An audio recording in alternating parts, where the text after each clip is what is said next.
What's going on, everybody? This is Jason Cole back from the Patriots Drive podcast here today.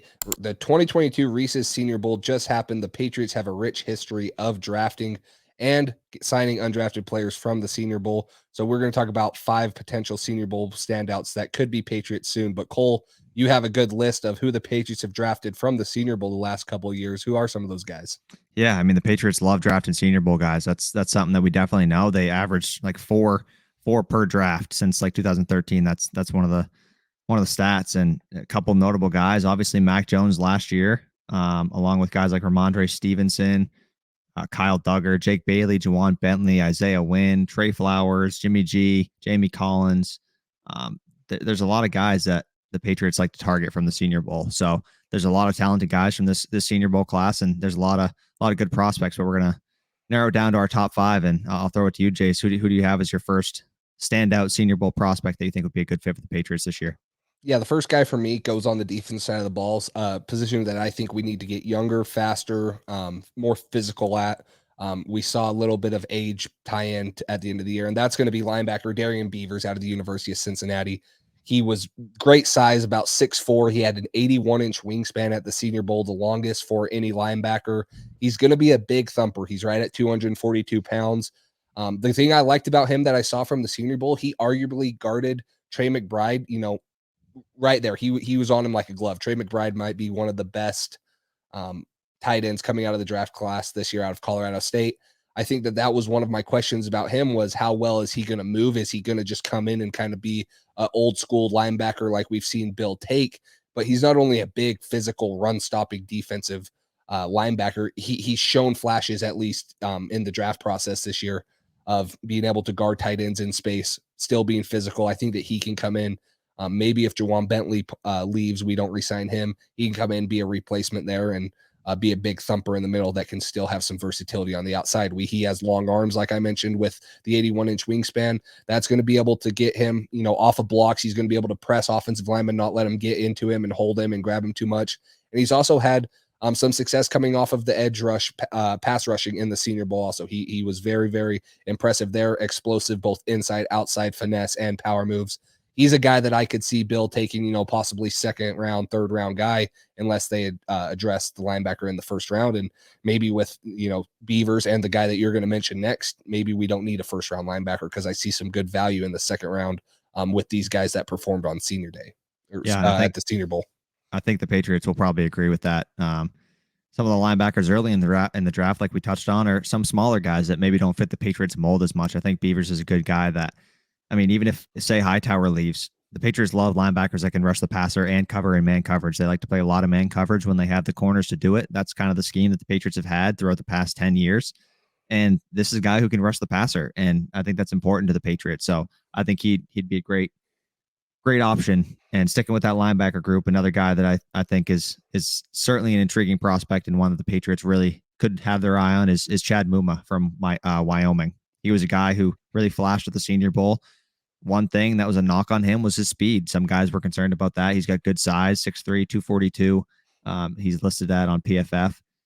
He's a guy who has a great run. His run defense grade was 91.1 via PFF. Pretty solid in coverage too, and he's got more wheels than people give him credit for. He chased down Malik Willis on saved a touchdown, and we saw that at the Senior Bowl. So this is a guy who's has some versatility, has some size to be a Patriots linebacker, and I think that's something that's really important to Belichick. He doesn't want a guy who's super small, not physical. This guy can be physical, play the run, something that's a necessity if you're going to be in the Patriots system. Guys like Juwan Bentley, big run thumper. Same with Dante Hightower in his prime. He's good at stopping the run. He's also good at rushing the passer. So Muma, I think, is a guy who fits the scheme pretty well with his size, his ability to still be agile and still move around pretty good for his size, but also be a guy who's physical. I think that he'd fit in this system well. Yeah, the speed was definitely, a question coming in. And I think that if you've seen the clip of him chasing down Malik Willis, who really in the Senior Bowl game and in all practice was really running around pretty effectively, a lot of guys could contain him, and Chad Muma chases him down with ease, possibly saves a touchdown. tackling him inside the 10. I think that you saw explosion, you saw quickness, the ability to guard too. And I think that that's a big thing that we haven't seen from our linebackers at the end of the year. When you're facing Josh Allen twice a year and, possibly having to go through him in the playoffs too to get to the Super Bowl, you got to have guys that can guard both Dawson Knox and chase down Josh Allen on scrambles. We got to be able to get younger and faster at that position, but he doesn't lose the size that New England typically likes when they're drafting a inside linebacker. So I like Muma, possibly a guy that I would love to see in the second round for New England. Someone that I thought would definitely be of help for us after the way he performed at the Senior Bowl. I'm going to stay on the defensive side of the ball. This is a guy, maybe we don't need a defensive lineman as much as some people think with the drafting of Barmore last year. But when you look at the down the line guys, Gottschall, Lawrence guy, these guys are on short-term contracts. They're getting older. They're not in the, range on the same timeline as Barmore. I thought Travis Jones this week out of UConn was a physical run-stopping defensive tackle. He comes in 6'4", 326, massive. He's very, very physical at the point of the attack. I think you put him in the A gap and the 1 technique alongside with Barmore at the 3 technique. You're able to push the pocket with Travis Jones, and you're able to use finesse moves with Christian Barmore. And he kind of, hides some of the weaknesses we saw with Barmore's run defense. He's the 7th highest graded run defender, interior run defender in all of college football, according to PFF, and the 6th highest graded just defensive player in general on the interior defensive line for 2021. He has high grades. He just played at a very, very bad school. UConn's horrible. They haven't done anything. I mean, I think they've won 1 game in the last 2 or 3 years. Decided to stay home, live close to home, and what better than keeping him, on the East Coast in the Boston area and letting him come and eat alongside with Barmore and, maybe solving some of those interior defensive line issues that we've had the last couple of years stopping the run. Yeah, especially a guy a little bit later in the draft, not super early, not first round kind of guy. I think his talent and his abilities fit perfectly right next to Barmore. It's like a yin and yang thing where Barmore's a great pass rusher, like you said, and this guy can stop the run. That's something the Patriots need. They currently have Gottschall to do that. He had a decent year. Didn't really live up to maybe expectations. He had 1 really good game against the Bills, but outside of that, they could be looking for a guy who's a little bit cheaper and can develop next to Barmore and have a 1-2 tandem there for the next few years. I think that'd be a great option. And he certainly seems like he fits the mold with his ability to stop the run, also rush the passer a little bit. But certainly one of the better interior run defenders out of this class. And that's where Barmore struggled a little bit, like you mentioned, is his run defense this past season. So I think it'd be a great option right next to Barmore. The two of them, I think it would fill a need that this Patriots team currently has. So switching over to the offensive side of the ball, a guy that I think would be a great Patriots fit, maybe not somebody that a lot of Patriots fans want to hear position-wise, but is tackle Trevor Penning. I mean, he was an absolute mauler this week. He struggled his first 2 days, but after that, he was dominating, and he was talking trash to the defensive lineman. He was getting some guys fired up. He was making some defensive ends and defensive linemen a little bit pissed off, but he was doing his thing. He was dominating, and that's what you like to see. This guy is probably going to be a first round type of guy. He maybe was projected late first round. Now maybe he's moving up a little bit from the weekend he just had. He had a really impressive game, and his third practice, he was dominant. You can see a guy like this. He's got all the physical tools. He's got a great skill set to be a good tackle in this league for a long time. So if the Patriots end up trading Isaiah Wynn, that's a guy that could be Mac Jones' blind side for the time being. I think he's a really talented guy, and I think he'd fit this system good. Yeah, 6'6", 330 is what he measured at the Senior Bowl. He struggled the first 2 days. I think that's the lack of competition he experienced at the FCS level in college, but he plays with that chip on his shoulder, like you mentioned. He comes in, he doesn't just let himself get pushed around. He was physical. He was always, chirping at guys at the end of the play, not to an extent where he'd probably get a 15-yard penalty, but he plays with that edge that you need to play as that FCS level guy. And like you mentioned, with the uncertainties, whether it's Trent Brown, Isaiah Wynn, whoever's maybe possibly moving, it's not the flashy pick, but when you got a young quarterback, the best friend for an offensive rookie quarterback and a second-year quarterback is going to be the offensive line. So he could come in. I think he could start right away. I think he definitely propelled himself into the first round. This would have to be probably someone we take at 21 or maybe trade back and get lucky that he's still on the board if they want to protect Mac Jones. But this is someone that could definitely fall to us. And I think that it's not the worst pick. It just isn't the flashy pick. And then last guy for me on offense, this is the flashy pick that everyone wants to see. Jahan Dotson sits out of the Senior Bowl. I think a lot of Patriots fans were looking forward to him.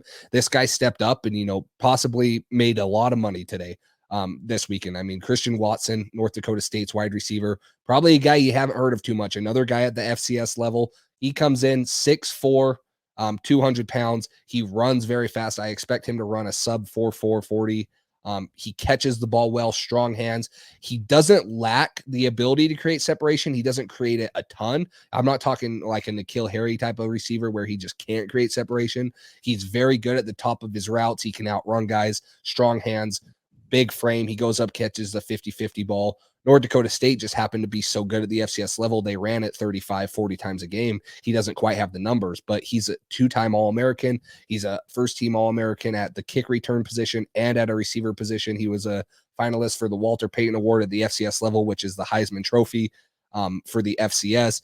He's a versatile guy. I think that this would be a guy that I would love personally as a New England fan at a second or third round pick if he's still there, if we don't address it in free agency, the trade route, or possibly earlier in the draft. He's a guy that, is a little slept on because of the level of football he played, but I think he could be a big time threat. Reminds me kind of Chase Claypool with his big frame, ability to go up and catch the ball. And if we could get something like him on the outside, maybe something that we thought N'Keal Harry was, that would be a big boost. Yeah, and a guy that's running 4.3, 4.4 in that range, under 4.4 at 6'4", 6'5" range. Guy his size, that's good speed. I mean, he certainly, I think, will be able to create more separation than a guy like N'Keal Harry. And personally, this is just my opinion. If we're going to take a mold receiver like that, if I'd rather take a flyer on a guy like Christian Watson, who's got that big body and the speed, than take a guy early in the first round, who's got big size. I just personally, I'd rather take a late flyer on a guy like that than an early pick and risk having another N'Keal Harry big outside receiver bust early in the draft. So if you're going to take a flyer on a guy like this, maybe round 3, somewhere in that range, round 3, round 4, maybe if he falls there, I'm okay with that. So I think this guy's a great option with that size and speed, that capability that he has. I think it'd certainly be worth looking into for the Patriots. For sure. The other thing that, he has going for him, he has 10-inch hands. That's very good hand size for a receiver, especially with his height. The closer you get to 10, the better. If you get really close to 9, that's a little concerning. And he's got big hands. He makes strong contested catches. He's a guy that I would love to see on the outside. He can make big plays. He can also run a lot of the route tree effectively. And, he uses his body to catch the ball and block out defenders. But those are the 5 guys that we have at the Senior Bowl that performed very well, and with the Patriots track record, could possibly be on track to be the next great players to come through Foxborough. But if you guys want to, go ahead, follow our Instagrams. They're on the channel. Make sure you subscribe to the YouTube. We will be going live on every Tuesday, mock drafts, free agency stuff, scouting reports, kind of like what we're doing here. So make sure you subscribe to that and follow us on Instagram to stay up to date. But thank you guys for watching. We'll see you later.